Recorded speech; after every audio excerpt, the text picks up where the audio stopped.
It's that time once again on Community NEPA News. Happy Dave Day, everybody. I'm Ken Carr, SSP TV Sports Director with Dave Seaman, Standard Speaker Sports Editor. Thanks once again for coming in today, Dave. Let's start with local wrestling state championships. Danny Lawrence, third in the state in AA level, 195 pounds. Dramatic third place match, Dave. I suggest you read the article in the Standard Speaker if you didn't at home, because it was just thrilling even just reading what happened there for him to capture bronze. Not only talented, Dave, he's hard working, he's extremely smart. I got to play trivia with him and some of the football players earlier this year. A lot of fun, too.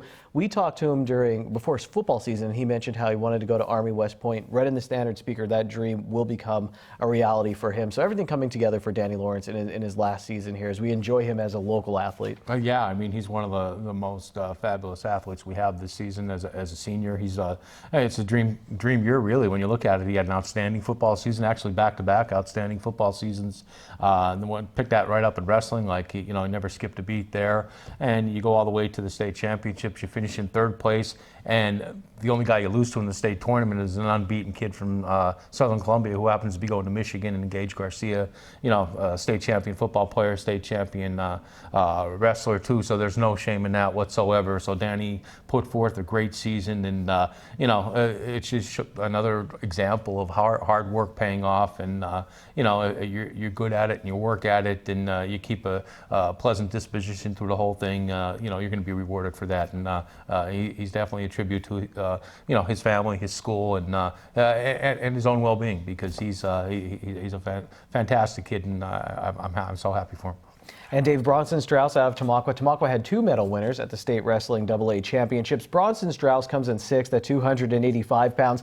I talked to him, Dave, after he committed to Bloomsburg University to play football, and he talked about his wrestling background, how he started in that sport and how it helped him in football and really helped him with, coming off the line and everything. Carried that success in the football. This might be his last wrestling matches he had there, so what a way for him to go out on the medal stand. Yeah, I mean, it's just another example of a Tamaqua athlete, getting involved in multiple sports. I mean, both Danny Lawrence and Bronson Straus are perfect examples of guys who are, willing to do both sports. A lot of emphasis now in some circles for emphasizing one sport at a young age, but you get involved in multiple sports, it just improves your stamina, your just different muscle techniques for both sports too. You're with a different group of people, so you're socializing more too. And Bronson Straus, picked up right where he left off from football season. He went into the wrestling season too, and already considered one of the top heavyweights in District 11.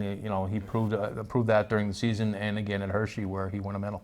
I wanted to talk about Tamaqua, Dave. You mentioned some of those football players playing 2 sports. Braden Knobloch, the basketball player. There's a few others on that basketball team, and you talk about carrying over. I wonder how much of that confidence from football season fueled them into the winter. I mean, obviously they're great athletes. Obviously they're competitors, but they just seem like they're having phenomenal winter seasons as well. And Braden Knobloch, Dave, you have a successful football season as the quarterback. You guys go so far in states. You win a district championship. For basketball, you make the state playoffs. These are all great. And I read in the Standard Speaker, he was sick coming into this game. So you think maybe you'd be like, all right, it's been a great year. I'm sick. I'm a little bit tired. No, he comes out in the 4th quarter, really throws the team on his back, helps them get the win over Danville. And Lucas Gregoire just having a monster season as well. And over the weekend, you actually covered the Monoy area girls. I got to see them in the District 11 championship, Dave, and what a tough team. I mean, they just have this confidence. They don't seem like they're scared at any moment. They're so physical, and that defense they're tenacious. They are tenacious too, and you have 2 ringleaders in Emily Lawrence and Jordan Carmonic too, and I would take them on my team, because girls that have been through the battles before, they've been through the war, they know what it's like to play in a state playoff game, be behind in a state playoff game, and rally to win a game. It didn't look good Friday night against Southern Columbia, just like it didn't last year, but again, you have players like Emily Lawrence step up, and then you have Jordan Carmonic. I forget what her total stats were, something like 10 points, 8 assists, 8 steals, 8 rebounds, more scrapes and bruises probably on her body, because she throws her body all over the place. And then the other girls stepped up too, the Claudia Clarks, the younger girls, and they really showed, that it's a proud program. They're used to being in state playoff games. you have leaders at the top of the program, and then you're followed too by the young players. The North Schuylkill girls, first time in the state playoffs for a lot of these players, a lot of freshmen on that team. They just, whatever, they just keep winning the first round of state playoffs over motivation, so they move on to the second round. Dave, this week will be swimming states. So for swimming states in AAA, we have Tony Goldstone in the 100 backstroke, Ryan Kovalik from Hazleton area in the 500 freestyle, set the school record in that event at districts. They'll also be on the 400 freestyle relay team with Antonio Dayu and Tommy Pollock at states. And Dave, I talked with Tony Goldstone before this, and he talked about how doing the butterfly was his first time doing that really in competition at districts. He comes in second, really does it for the team. And we're going to do a podcast coming up, our Good Sports podcast and web series, where you'll see both of these swimmers. And I asked Tony to describe Ryan, and he gave such a genuine answer. I was so impressed with it. You could tell they really care about each other as teammates. You'll hear that on the podcast.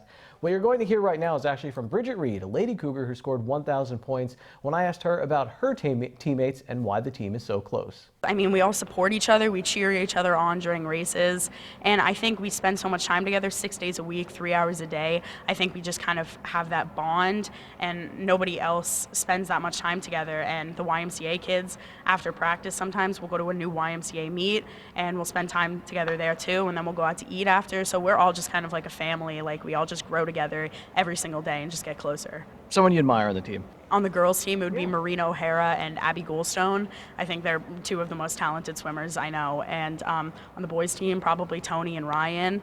They are also one of the most talented swimmers I know. And seeing how well they all did at districts, it was just like really inspiring. Like, I want to be as good as them, and like they're just amazing swimmers. So Dave, we have an exciting podcast coming up. Hopefully soon we'll talk about some winter sports. Dave Reed is working the Standard Speaker. Remember, we'll have you covered for sports as well right here on SSP TV.